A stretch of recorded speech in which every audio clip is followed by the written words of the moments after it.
কাবা শরীফকে লক্ষ্য করে বলছেন, কাবা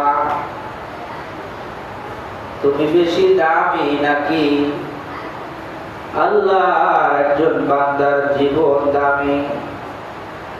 আমি জানি তুমি কাবা তোমার রব যিনি আল্লাহ, সে আল্লাহর কসম করে বলি একজন মুমিনের জীবন, একজন মুমিনের প্রাণ কাবা শরীফ তোমার চেয়েও দামি।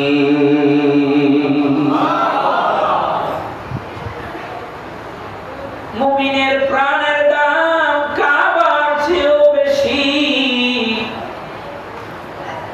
কারণ হলো কাবা শরীফ যদি আবার পৃথিবী থেকে বিলীন হয়ে যায়, কাবা শরীফ কয়েকবার পৃথিবী থেকে বিলীন হয়েছিল,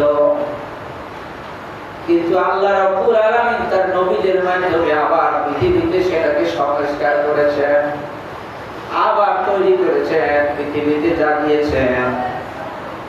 কাবা শরীফ যদি ধ্বংস হয়